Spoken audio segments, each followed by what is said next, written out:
Hi there, welcome to the Fierce Factor podcast. I'm your host, Kaylee Lindholm. And I think it's time for us women to shift the conversation in business and step into our feminine leadership to do the most iconic work the aesthetic industry has ever seen. Each week, I'll be bringing a powerful dose of strategy, sarcasm, solutions, and sass that will rev up your creativity and ignite your brilliance as you link arms with me along our shared path of personal and professional growth in 20 minutes or less. Let's go. Hello and welcome to the Fierce Factor podcast. I'm your host, Kaylee Lindholm, strategic growth advisor for female leaders in aesthetics who disrupt the status quo. I'm also the founder and CEO of KLC Consulting and the Pop Aesthetic Leadership Academy, where we help aesthetic practice owners and leaders build deeply satisfying, lucrative, freedom-based businesses that stand the test of time. And you're tuning in today to a really powerful, jam-packed, quick but mighty episode where I'm going to talk to you about applying focus and looking at developing a really specific growth strategy to help you get better, not just bigger. So I want to start by telling you a little story.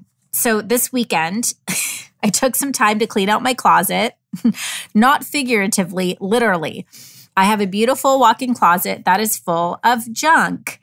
I'm talking sweaters I haven't worn in years, blouses I don't prefer anymore, skirts I can't believe I ever wore, and jeans in every size from 2 to 10. Those of you who have had babies, you know what I'm talking about. Basically, my closet is full of junk. It wasn't always like that, though. I'm not a crazy shopper, actually, although I do go on shopping binges and order stuff online. That's another story. I've just accumulated a collection of on-trend pieces that were seasonal stars, but something happened after that. My taste changed. I didn't feel as good in the item as I thought I would, or the quality underwhelmed me, so I just stopped wearing it. You know when you wear something that makes you feel like $1,000,000 for the first hour, and then by the end of the day, it's balling up like an old rag? Yeah, kind of like that. So as I was fanning through items, I was noticing a lot of internal talk going on in my head. My internal voice was saying things like, well, I can't really get rid of that because I've had it so long and I have so many memories, or I can't donate that item because I spent too much money on that, or I'm definitely going to need that in the near future, even though I haven't worn that item for at least 3 to 5 years. And then I started thinking about the similarities to these voices that I routinely hear from business owners. For example, that employee is painfully resistant to change, but I can't let them go because they've been here too long. Or I'm exhausted and don't have the time to add more to my schedule, so I'll just hang on to the same systems and cross my fingers that they eventually work. Or this device I purchased is collecting dust, but I spent so much money on it that I'm going to hang on to it. Patients are not showing up for their appointments, but I don't want to collect a consultation fee because I never have. Does this sound familiar, you guys? What happens when we make excuses for the things that aren't working in our business is we work to grow bigger to fill gaps. For example, perhaps you might hire more employees to make up for the people who aren't pulling their weight, or add on more technologies to quote unquote automate systems that are strategically misaligned with our business. Or we invest in and market more products and services to compensate for the lack of success with our existing ones. And then something really interesting happens. We end up with more team, more services, more expenses. Instead of simplifying your business, you're simply scaling complexity.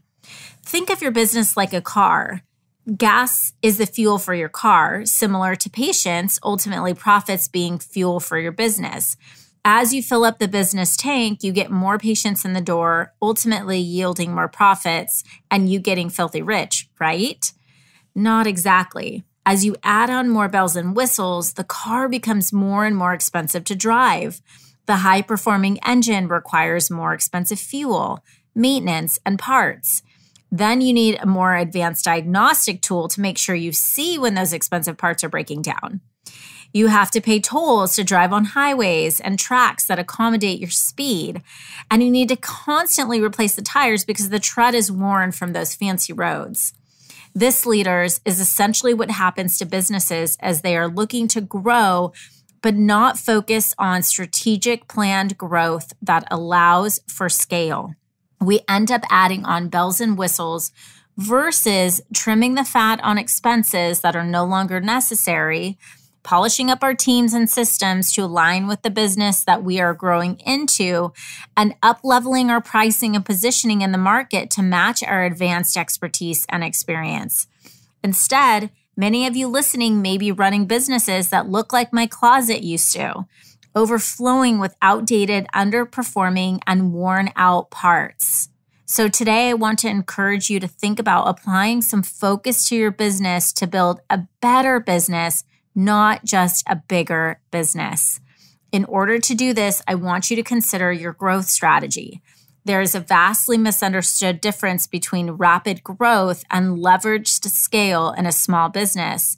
One strategy results in burnout, and the other brings lucrative cash reserves and allows you to take 4-week-long vacations without stress. If you're not clear on your growth strategy, meaning you can't explain to me in 2 sentences what it is, then you don't have one. And saying your strategy is to make $2 million, that's not a strategy, that is a wish.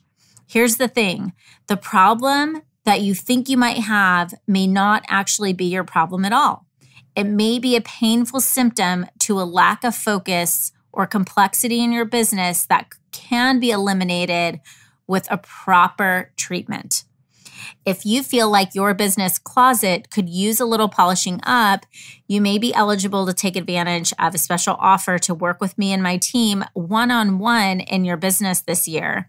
For a limited time, we're offering a special 4-week program in which I will work with you personally to discuss your current business operations and brand strategy, find new areas to capitalize on patients and profits, create an easy-to-implement patient attraction plan to prioritize growth activities, help to reveal key team motivators to keep your team passionately aligned with your company vision, help you uncover hidden challenges that may be sabotaging your attempts to scoop up brand new high-paying clients, and finally, create a proposed timeline for achievement of deconstructed goals in alignment with your growth strategy.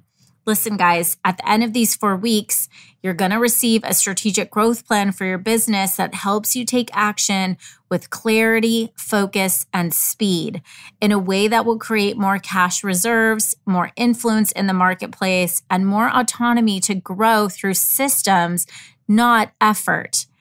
This isn't for everyone. This is really for MDs, NPs, PAs, and aesthetic CEOs who are looking to or have scaled beyond the $1 million mark in their business, generally been in business 1 to 3 years minimum and has a steady flow of clients and is looking and ready to level up their business and build a strategic growth plan for leveraged scale. So if this is sounding like something that resonates with you, please head over to klcconsultants.com/SGP-apply.